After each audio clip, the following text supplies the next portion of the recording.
সে ওই পরিমাণ সওয়াব পাবে যে ব্যক্তি সারাদিন রোজা। সকলের সওয়াবটুকুকে আল্লাহ লাখো গুণ বাড়িয়ে। পবিত্র মাহে রমজান উপলক্ষে আনোয়ারা স্পোর্টিং ক্লাবের উদ্যোগে ইফতার মাহফিল অনুষ্ঠিত হয়েছে। গত 15 মার্চ 2025 ইং তারিখে আনোয়ারা স্পোর্টিং ক্লাবের উদ্যোগে ইফতার মাহফিল অনুষ্ঠিত হয়।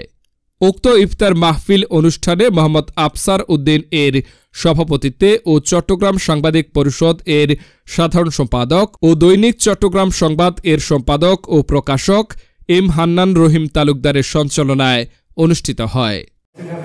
আমাদের প্রান্তীয় ছোট ভাই বড় ভাই সবাইকে আমার ব্যক্তিগত পক্ষ থেকে রক্তিম শুভেচ্ছা অভিনন্দন এবং মোবারকবাদ।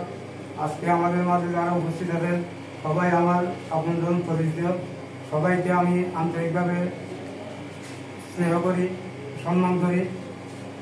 আজকে আমাদের মাঝে যারা উপস্থিত আছেন, আজকে যে আমাদের আনোয়ারা স্পোর্টিং ক্লাবের যে ইফতার মাহফিল আমাদের প্রিয় ভাই আফসার এবং আমাদের সকলের সহযোগিতা হতে আসছে। তবে একটা কথা বলবো, স্পোর্টিং ক্লাব আমাদের একমাত্র উদ্যোগ এবং লক্ষ্য বিষয় আছে যে যুব সমাজকে আমাদের যে খেলাধুলার যে মাঝে নিয়ে আসা, যে এখন আমাদের ডিজিটাল স্টেজে যে আসলে কেসিনো বলেন, যে এগুলো খেলাধুলা বলেন, যে আমাদের যুব সমাজ ধ্বংসের দিকে ধাবিত হচ্ছে। আসলে সেদিক থেকে আমাদের এই স্পোর্টিং ক্লাবের মাধ্যমে আমরা আশা করবো যুব সমাজকে কিছুটা হলেও আমাদের বিনোদনে নিয়ে আসতে পারবো। এ সময় উপস্থিত ছিলেন আমন্ত্রিত অতিথি জাতীয় দৈনিক গণতদন্ত পত্রিকার চট্টগ্রাম ব্যুরো প্রধান ডাক্তার মোহাম্মদ ফারুক আহমেদ। না হলে স্পোর্টিং ক্লাব সহজে কেউ চায় না বা পূর্বের সাথে সময় দেবে, কিন্তু স্পোর্টিং ক্লাব দিয়ে আজকে কিন্তু দেশের মধ্যে যে বিনোদনগুলো, মানুষের মধ্যে সামাজিকতা সবকিছু স্পোর্টিং ক্লাবগুলোর মধ্যে ফিরে আসতেছে।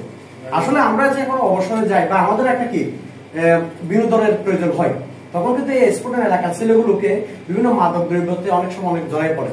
কিন্তু এই যারা খেলাধুলা বিভিন্ন কিছুর সাথে জড়িত থাকে, যেমন ফুটবল, ক্রিকেট, যে স্পোর্টিং ক্লাবগুলো করে থাকে, এগুলোর মাধ্যমে কিন্তু অনেক ধরনের নেশা প্রাণী থেকে অনেক সময় নেশাগ্রস্ত থেকে মানুষকে মুক্তি পায়। চট্টগ্রাম সাংবাদিক পরিষদের নেতা সাংবাদিক জিয়ারুল হক জিয়া, সংগ্রামী স্বাধীন 24 টিভির চেয়ারম্যান মোহাম্মদ কামাল উদ্দিন, জাতীয় দৈনিক অপরাধ বিচিত্রা চট্টগ্রাম রিপোর্টার মোহাম্মদ নাসির হাওলাদার সহ অন্যান্য সাংবাদিক, সামাজিক সাংস্কৃতিক সংগঠনের নেতৃবৃন্দরা এলাকা সহ আনোয়ার এলাকা সহ পুরো চট্টগ্রাম এলাকার মধ্যে যত কবরস্থান আছে, আমাদের আজকের ইফতার মাহফিল সওয়াবটুকুকে তাদের সমস্ত কবরস্থানের মধ্যে আল্লাহ পৌঁছিয়ে দিয়ে সমস্ত কবরগুলাকে তুমি জান্নাতের বাগান বানাইয়া দাও। আমাদের সংগঠন আরো গতিশীল হবে, এই শুভকামনা কামনা করে আজকে আসসালামু আলাইকুম।